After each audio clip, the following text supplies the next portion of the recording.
شب سرخ آسمان. یک شنبه شب 16 شهریور 1404 آسمان پر از رمز و راز میشه. قرار شاهد یکی از نادرترین صحنه ها باشیم. ماه خونین. ماه توی دل سایه زمین فرو میره و رنگش از نقره‌ای روشن به سرخ آتشین تغییر میکنه. همون چیزی که از قدیم بهش میگفتن ماه خونین. این فقط یه ماه گرفتگی ساده نیست. این بزرگترین خسوف سال 2025 و فکر کن بیش از 7 میلیارد نفر توی دنیا، یعنی تقریباً 80% جمعیت زمین همزمان این نمایش رو میبینن. ما ایرانی ها هم خوششانسیم، چون کل این ماجرا از اول تا آخر درست بالای سرمون دیده میشه. آسمون کشورمون اون شب صحنه یه نمایش واقعی میشه. انگار جهان برای چند ساعت تاریک و سرخ رنگ به احترام ماه سکوت میکنه. اگه همون شب بیای بیرون و به ماه سرخ نگاه کنی، اولین چیزی که دلت میخواد آرزو کنی چیه؟ جوابشو توی کامنت بنویس، چون شاید دقیقاً همون چیزی باشه که انرژی ماه خونین میتونه برات تقویت کنه. ماه خونین یعنی چی؟ خیلی ساده بگم، وقتی زمین بین خورشید و ماه قرار میگیره، سایه زمین میفته روی ماه. ماه کامل به جای اینکه درخشان و نقره‌ای باشه، کامل میره توی سایه زمین و سرخ میشه. همین سرخی باعث شده بهش بگن ماه خونین. این صحنه توی آسمون شبیه جادو به نظر میاد، اما پشتش یه علم ساده است. نوری که از خورشید رد میشه توی جو زمین فیلتر میشه. رنگ‌های آبی و سبز جذب میشن و فقط نور سرخ میرسه به ماه. واسه همین ماه میشه مثل یه یاقوت سرخ وسط آسمون. چرا هر ماه کامل خونین نمیشه؟ اینم یه راز دیگه. هر ماه ما ماه کامل داریم، ولی فقط گاهی وقتا ماه دقیقاً توی خط زمین و خورشید قرار میگیره. چون مدار ماه کمی کجه، بیشتر وقتا از کنار سایه زمین رد میشه. اما وقتی همه چی دقیقاً توی یک خط باشه، اون وقته که خسوف کامل رخ میده. سالانه فقط 2 تا 3 بار این شانس پیش میاد، اونم نه همه جا. واسه همین ماه خونین خیلی خاصه و هر بارش مثل یه هدیه از آسمونه. فکر کن اگه بدونی فقط 2 یا 3 بار در سال میتونی این لحظه رو ببینی، اون شب حاضری چه کاری رو بذاری کنار تا فقط ماه خونین رو از دست ندی؟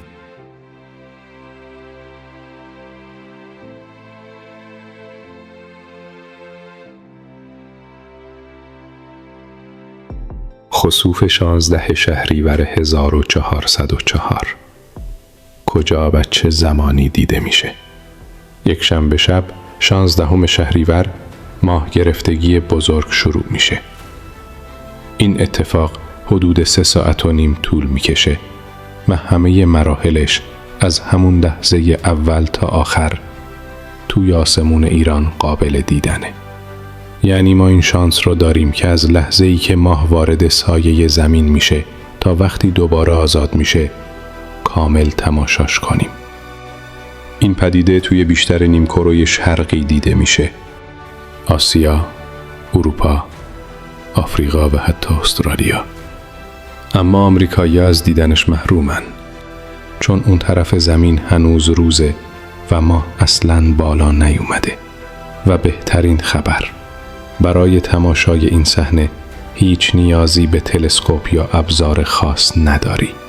فقط کافیه توی زمان درست به آسمون صاف نگاه کنی. زمان بندی به وقت تهران. شروع خسوف جزئی 19:57. شروع خسوف کامل 21. اوج خسوف 21:41. پایان خسوف کامل 22:22. پایان خسوف جزئی 23:26. یعنی تقریباً 82 دقیقه کامل ماه به رنگ خونین در میاد. فرصت زیادی برای تماشا و حتی ثبت عکس‌های خاص داری. برای ما توی ایران ماه از اول تا آخر بالای افق دیده میشه. ولی توی اروپا ماجرای جور دیگه است. ماه وقتی طلوع میکنه همون لحظه در حالت خونین دیده میشه. تصور کن ماهی قرمز و بزرگ درست کنار افق شرقی مثل یه تابلوی نقاشی. چرا ماه قرمز میشه؟ این یکی از اون سوالهای قدیمیه. چرا ماه توی خسوف کامل قرمز میشه و سیاه یا ناپدید نمیشه؟ ماجرا اینه. وقتی زمین بین خورشید و ماه قرار میگیره، نور خورشید برای رسیدن به ماه باید از جو زمین رد بشه. جو مثل یه فیلتر عمل میکنه. رنگ‌های آبی و سبز پراکنده میشن و فقط نور سرخ از لایه‌های هوا رد میشه و به ماه میرسه. برای همینه که ماه درست مثل غروب یا طلوع خورشید به رنگ سرخ نارنجی دیده میشه. جالبتر اینجاست که شدت این رنگ بستگی به وضعیت جو داره. مثلا اگه توی اون زمان غبار آتشفشانی یا ذرات زیادی توی هوا باشه، ماه میتونه قرمز تیره یا حتی قهوه‌ای بشه. ولی برای سپتامبر 2025 پیش بینی شده که رنگ ماه خونین نسبتاً روشن، چیزی بین نارنجی و قرمز باشه. از طرف دیگه این بار ماه خیلی عمیق‌تر وارد سایه زمین میشه. محاسبات نشون میده حدود 36% قطر ماه در تاریک ترین بخش سایه فرو میره. همین موضوع باعث میشه رنگش پررنگتر و سرختر از خیلی از خسوف‌های دیگه به نظر بیاد. تصور کن اون شب ساعت 21 ماه جلوی چشمهات کم کم سرخ میشه. اگه بخوای یکی از اتفاقات مهم زندگیت رو با این صحنه گره بزنی، اون اتفاق چی میتونه باشه؟ چیزی که وقتی سالها بعد به ماه خونین فکر میکنی یادت بیاد و بگی اون شب این تصمیم رو گرفتم. این ماه گرفتگی فقط یه اتفاق معمولی نیست. چند تا ویژگی داره که اون رو تبدیل به یکی از به یاد ماندنی ترین صحنه‌های آسمون میکنه. چند روز مونده به نزدیکترین فاصله ماه از زمین این خسوف رخ میده. برای همین ماه کمی بزرگتر از حد معمول دیده میشه. شاید با چشم غیر مسلح فرق زیادی حس نکنی، اما همین کافیه تا این ماه خونین لقب ابر ماه خونین رو هم بگیره. حدود 7% بزرگتر و درخشانتر از میانگینه. یکی از طولانی ترین خسوف ها. مدت گرفتن کامل این بار 82 دقیقه طول میکشه، در حالی که خیلی از خسوف ها فقط 50 یا 60 دقیقه طول میکشن. این یعنی بیشتر از 1 ساعت وقت داری که ماه سرخ رنگ رو با چشمات دنبال کنی بدون عجله. گستره جهانی حدود 85% مردم زمین میتونن بخشی از این خسوف رو ببینن. آسیا، اروپا و آفریقا بهترین جایگاه رو دارن. یه جورایی این بار آسمون برای بیشتر آدم‌های دنیا هماهنگ میشه. انگار همه با هم به یک صحنه مشترک خیره میشن. چنین گستره بزرگی خیلی کم پیش میاد و این خسوف رو رکورد شکن کرده. فکر کن اون شب کنار ماه سرخ هستی و میدونی میلیون ها نفر دیگه همزمان دارن همون صحنه رو میبینن. اگه میتونستی یک جمله یا پیام کوتاه به همه اون آدم ها بفرستی، چی میگفتی؟ ماه خونین همیشه فقط یه پدیده علمی نبوده. برای مردم باستان پر از راز و حتی ترس بوده. وقتی هنوز خبری از علم نجوم نبود، دیدن ماهی که ناگهان سرخ میشه مثل یک هشدار آسمونی به نظر می اومد. هر تمدنی داستان خودش رو داشت. اینکاها باور داشتن یه جگوار آسمانی به ماه حمله کرده و داره اون رو میدره. رنگ سرخ هم به خاطر خونریزی ماه بود. مصریان باستان فکر میکردن این یعنی خدایان خشمگین شدن. برای همین ماه رو به رنگ خون در آوردن تا نشونه خشمشون باشه. بومیان آمریکا ماه خونین رو نشونه ای از تغییر فصلها و زمان برداشت محصول می دونستن. یه علامت از چرخه طبیعت. اروپای قرون وسطا ماجرا رو خیلی تاریک تر می دید. براشون ماه سرخ نشونه جنگ، قحطی یا بلای طبیعی بود. به چشمشون هشداری آسمونی می اومد. همه این داستانها در واقع بازتاب ترس و خیال آدم‌هایی بود که دنبال توضیحی برای این پدیده می‌گشتن. اما حالا می‌دونیم ماه خونین هیچ ربطی به خشم خدایان یا فال بد نداره. صرفاً یک زیبایی طبیعی و کاملاً قابل پیش‌بینیه. البته حتی امروز هم گاهی این پدیده رو با ماجراهای آخرالزمانی پیوند میزنن. مثلا بعضی‌ها 4 ماه خونین متوالی سالهای 2014 تا 2015 رو نشونه پایان دنیا دونستن. اما دانشمندان تأکید میکنن اینها فقط برداشت‌های خرافی هن و هیچ پایه علمی ندارن. از بین این همه افسانه و باور کدومش بیشتر به دلت میشینه؟ اگه انتخاب میکردی دوست داشتی ماه خونین رو با داستان جگوار اینکاها ببینی یا با تعبیر خدایان مصر؟ آیا ماه خونین روی زندگی ما یا طبیعت تأثیر میذاره؟ از نظر علمی ماه خونین هیچ اثر منفی یا عجیب غریبی روی انسان یا طبیعت نداره. تنها چیزی که اتفاق میفته اینه که برای چند ساعت نور ماه کمتر میشه و رنگش تغییر میکنه. اما همین تغییر ساده میتونه روی بعضی حیوانات شبزی اثر بذاره.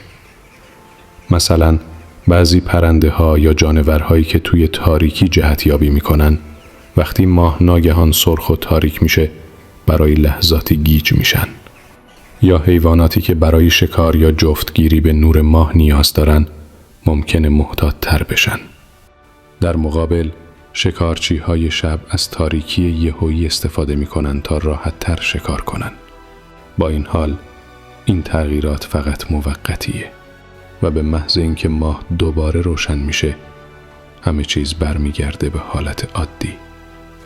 طبیعت طی میلیون ها سال با این اتفاقها سازگار شده. اما درباره انسان ها برخلاف خورشید گرفتگی که نگاه کردن مستقیم بهش خطرناک و حتی آسیب زننده است، دیدن ماه خونین کاملاً بی خطره. ماه در این حالت فقط بخش ضعیفی از نور خورشید رو بازتاب میده و میتونی بدون هیچ ابزار خاصی مستقیم بهش نگاه کنی. از نظر فیزیکی و انرژی زمین هم هیچ تغییر عجیبی رخ نمیده. چه ماه کامل معمولی باشه چه ماه خونین، تنها اثری که داره همون جزر و مد همیشگی در اقیانوس هست. نه زلزله اتفاق میفته، نه تغییر ذهنی خاصی. هر ادعایی مبنی بر این که ماه خونین میتونه باعث بلا، ناآرامی روانی یا تغییر رفتار بشه پایه علمی نداره و بیشتر از جنس خرافاته. حالا بخش جذاب ماجرا اینجاست. ماه خونین در عوض یه فرصت طلایی برای علم و هنر به حساب میاد. ستاره شناسا از همین لحظه ها برای مطالعه جو زمین استفاده می کنند. نوری که از خورشید رد میشه و به ماه میرسه مثل یه پیام مخفی اطلاعاتی از ترکیب جو برامون میاره. از میزان غبار و بخار آب گرفته تا رد بعضی گازها. از اون طرف عکاس‌ها عاشق این لحظاتن، چون آسمون تاریک‌تر از یه ماه کامل معمولی میشه و ستاره‌ها خیلی بیشتر خودشونو نشون میدن. دیدن ماه خونین با پس زمینه‌ای پر ستاره یکی از خاص‌ترین صحنه‌هاییه که میتونی ثبت کنی. اگه توی اون شب فرصت عکاسی داشتی، ترجیح میدادی ماه خونین رو با ستاره‌های اطرافش ثبت کنی یا لحظه‌ای که حیوونا یا آدما بهش نگاه میکنن؟ کدوم تصویر بیشتر برات معنا داره؟ ماه خونین 16 شهریور 1404 یکی از اون شب‌های خاصیه که برای همیشه توی ذهن میمونه. از یه طرف زیبایی خیره کننده‌ای داره. از طرف دیگه گستره دیدنش تقریباً جهانیه. این یعنی ما شاهد پدیده‌ای هستیم که هم علم میتونه توضیحش بده و هم دل آدمو جادو میکنه.